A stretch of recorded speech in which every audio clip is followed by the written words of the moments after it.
Hi, welcome to Quid Pros Quo. I'm Zac. And I'm Rin. And today we are talking about a super saucy episode of our world building series when we are talking about world building religions. Okay? As we're talking about religions, we want to clarify up front that we are not commenting on the moral value of any of the world's major faith traditions, even though we are going to reference these different faith traditions and their conceptions of divinity, conceptions of morality, and how they differ. So we just wanted to put that out there that we're not subtweeting anything. Yeah. I hope you know what subtweeting is. Zac did it, and I do explain that. I did not explain it well. I learned a new word today, guys. You learned a new word. Okay. So part of my inspiration for this episode comes from a panel I was on at Life, the Universe, and Everything this past February, where it was about unlearning your cultural and religious biases. Mm-hmm. And as someone who grew up in a Christian tradition, I won't say which one, but you can probably figure it out. Context clues. From the everything about us. From, us dropping hints of where we were going. Yeah, anyways. I am no longer in that faith tradition. And so I was on this panel as a proposed expert.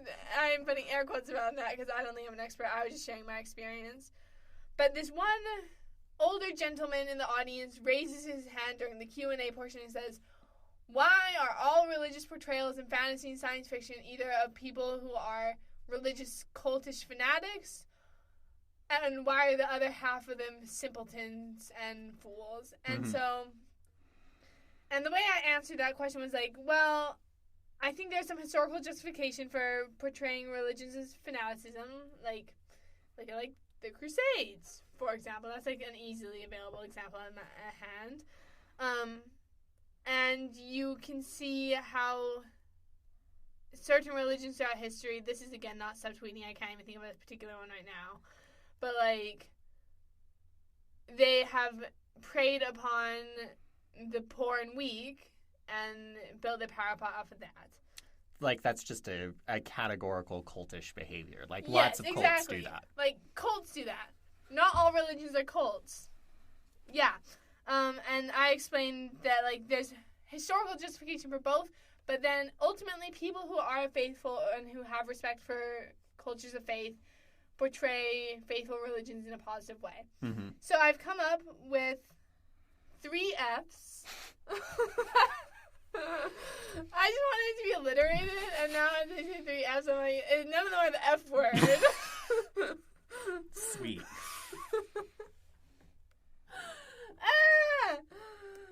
But the 3 Fs are fanatic, faithful, and foolish, where fanatics are religious people who are culty, faithful is a positive portrayal, and foolish is how simple-minded people are portrayed. Mm-hmm. So those are the 3, common portrayals I've seen in literature. Mm-hmm. And I think it's really important to say you can do whatever portrayal you want, just know that you may get canceled or looked down upon if you only do negative or if you only do positive, because there are people who have had really bad experiences with religion, like me, or there's people who have had really good experiences with religion and who will be offended by, bad portrayals. Yeah. So you should try and strike a balance, and that's generally a safe way to go about it. Yeah, in my opinion. Yeah, one way that you can go about doing that is if you're going to include an example of a bad religious person in a story, it's a good idea to include an example of a good religious person in the story if you want to avoid the appearance of being anti-religion. If you're trying to be anti-religion, then of course, you do you. But if you're trying to walk that balance, then that's something that can help moderate it. So, example, Hunchback of Notre Dame, right? In the Disney cartoon, I'm not going to talk about the Victor Hugo novel because the Victor Hugo novel is weird, guys. If you've read it's also really, really long. It's really, really long. And you know why he wrote it? He wrote it because he wanted to preserve Gothic architecture. I didn't know that. I've heard this. I didn't know if it was true. Yeah. Cool. At least according to Wikipedia, because that's all of the research that I've done on the Hunchback of Notre Dame. Nice. But in the Disney film, right, you have Frollo, right? Mm-hmm. Very evil religious man. But then you also have the one random priest in the cathedral who is a very good person. Now, he doesn't have much depth, but he's a good person, right? Mm-hmm. And you also, the film is also kind of interesting in the way that it kind of touches on themes of religion, but really doesn't do anything with them. But that's an example of having an example of a bad religious person and a good religious person. So with that kind of, that set dressing of talking about, how you portray religion is likely to be perceived by readers as how you feel about religion generally. Let's talk about world building and religion. So first things first is to choose your divine beings. And Rin writes, and pray to them. In the West, our default mode of thinking about divine beings is that divine beings are gods, right? But other cultures have different varieties of divine beings. And, the classic example is spirits. And yes, spirits are included in that, like in Shinto, where you have lots of different spirits, and everything in the world has a spirit. But you also have ancient Judaism, which has divine beings like seraphim and cherubim. There are other categories of divine being besides God, goddess, spirit, whatever. So there are lots of options. One of the options is pantheons, and Rin likes pantheons. I love pantheons. So they're going to talk about it. I almost exclusively write pantheons. And as I'm recording this, I'm like, is this a product of my upbringing in a monotheistic religion? Almost certainly. But you can do an infinite pantheon where you have innumerable gods over different domains, and that's more the Greek pantheon where you have the 12 main gods, but then you have a bunch of minor gods under those gods. Or you do a finite pantheon, and these are not actual terms. Maybe I'm coining them right now, and it will gain traction. Who knows? I don't think so, but whatever. And you can do 8 gods or whatever. Yeah. So that's an example of polytheism. Monotheism is fairly rare when you're looking at, the number of cultures and religious traditions. When you look at monotheistic religious traditions, there are not very many of them. But monotheism is an example of something that you could do with a religion that you're putting into your fantasy world. Another option is henotheism, not hedonism, henotheism. And this is the belief in one supreme divine being while being agnostic about the existence of other beings. So in the ancient world, particularly in the Roman Empire, this came up a lot, where the Romans were fine to let people, worship their local gods or whatever. And they were pretty ambivalent as far as oh, maybe they exist, maybe they don't. Doesn't matter. You just need to be willing to offer sacrifices to the emperor, who is who is a god, kind of thing. So that's an example of henotheism. But there are other varieties, right? You can think about conceptions of, thinking about how, your gods exist alongside my gods, and maybe they can get along, and we can get along. It's a fancy way of saying live and let live. Coexist. Yeah. Woo, like the bumper sticker. There's also pantheism, which is this conception that everything is divine. And it kind of relates to this idea of being at one with everything, and it kind of goes into monism as well. But monism is more of a philosophical conception of spirituality. So we didn't include it here, but if you're interested, look it up. So once you have figured out what is going on with the divine beings inside of your religious tradition, what's the next question? What is the relationship between these divine beings and the people on your planet or in your world or whatever it is? So in antiquity, sometimes gods were considered to be antagonistic or ambivalent to the existence of humans. I find they were rarely truly benevolent. Mm-hmm. And if you think of a god as a king, it leads to different behavior than thinking of God as a parental figure. Yeah. In Christian traditions, God is often referred to as Heavenly Father, and that is a very different portrayal and mindset around God than thinking of God as it's Old Testament Jesus versus New Testament Jesus, where Jehovah was a conqueror and Jesus is a benevolent savior. How do people interact with these divine beings? And this will come off of the previous question, whereas are they trying to please them, satiate them, emulate them? It just totally depends on the relationship. So what kind of rituals do people engage in when they're trying to interact with the divine beings, do you think? Yeah, so when we're talking about rituals, we're talking about formal acts of religious significance, right? So this can be something like doing offerings or sacrifices. So this is kind of, for the generation that grew up on Percy Jackson, right? We have this conception of like, oh, we're going to slaughter animals and we're going to, throw them on these pyres and they're going to, feed the gods or whatever. So offerings and sacrifices are some classic examples. You could also have prayers, ceremonies, pilgrimages, tithes. Like there are lots of things that you can do with as far as rituals are concerned. And when you're world building a ritual, rituals are steeped in symbolic significance, right? So if you're looking at any like religious ceremony or ritual that people are undergoing, consider what symbols are at play there and what is going on symbolically there, because it will give it realism, and it will help to ground it inside of like, oh yeah, this is obviously something that they thought about and actually makes sense, rather than just copy pasting saying this is the fantasy Catholic Church. Yes, which happens sometimes. It happens a lot more frequently than people think. Yeah, absolutely. You can also think about whether some places or times are holier than others, like are there temples or particular pieces of land. I think of like in modern day and for a long time before modern day, like Muslims travel to Mecca, which is like their holy land, and they do a pilgrimage. I think their word for it might be Hajj. Yeah, the Hajj. Yeah. So that's another way like that people are interacting with divine beings. And if you have, like, a holier time, then that's, like, the origin of the word holiday. Mm-hmm. Like, yeah. I don't know what else more to say on that. So it's a day that is holy, right? So yes, holy exactly. day, holiday.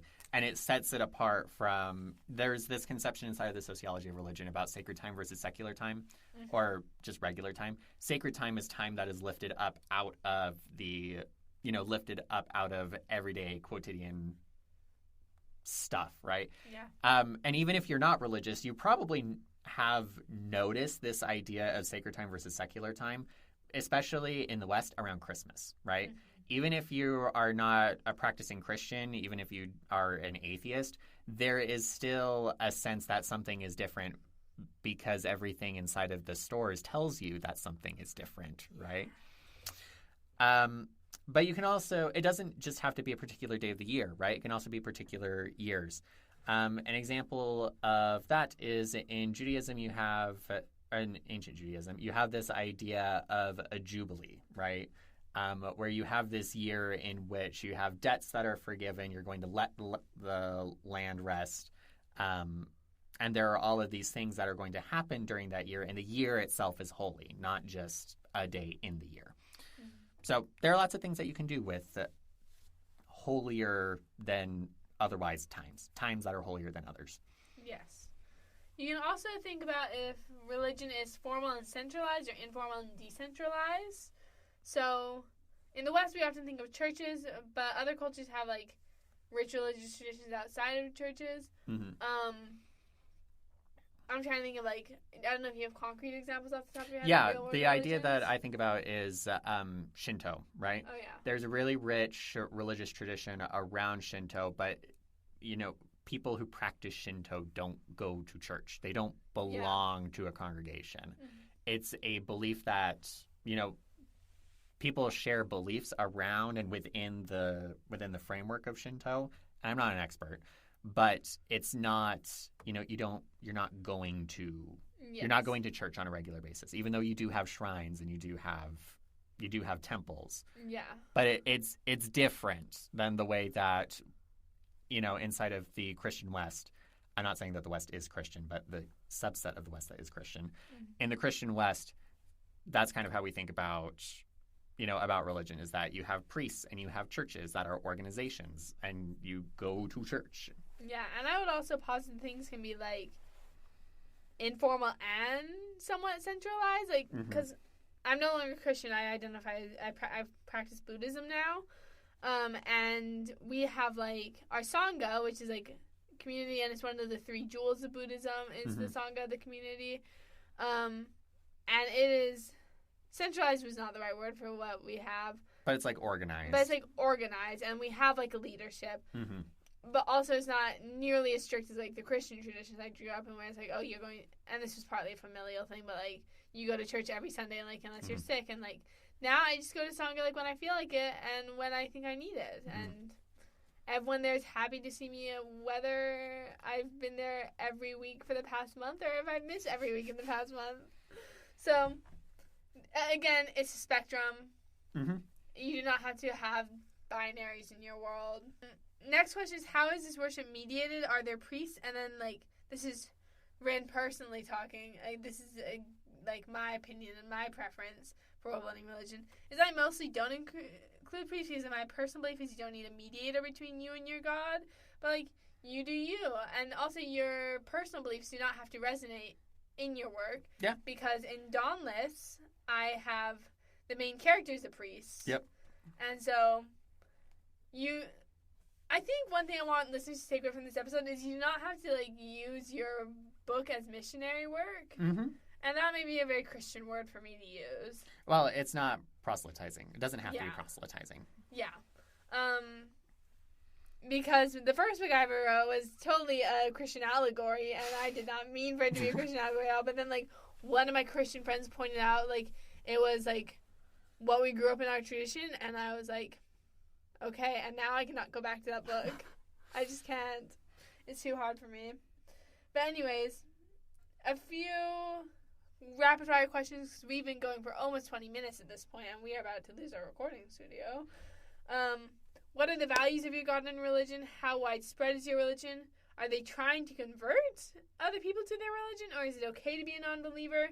That's, like, one major, like, dividing line, not dividing line, but like differentiating line in religion these days. Like, my Buddhist practice is in no way trying to convert people to Buddhism. Right. And it's like you can be a Buddhist and be a Christian. Like, it's neat. This is not me trying to get you all to convert to Buddhism. I'm afraid it sounds like that, and it's not. I'm just speaking from my own experience. But something to think about with proselytizing is, how is it done? Is it something that is centralized, or is it something that is more, decentralized? If I can give an example, if you're looking at missionary work inside of some traditions, you have people who are just missionaries, and that's just what they do. Whereas if you look at a religious tradition like the Jehovah's Witnesses, just regular old people engage in proselytizing. Like, if you see a Jehovah's Witness on the side of the road, that's just a person who lives there, right? It's not somebody who's specifically like a missionary, and that's what they do.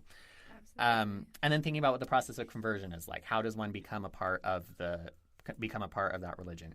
Another thing to think about is, what expectations do believers have of non-believers? Do they have no expectations, or do they have a certain minimum requirement of holiness that they need to abide by, or certain morals that apply to non-believers and certain morals that apply to believers? Yeah.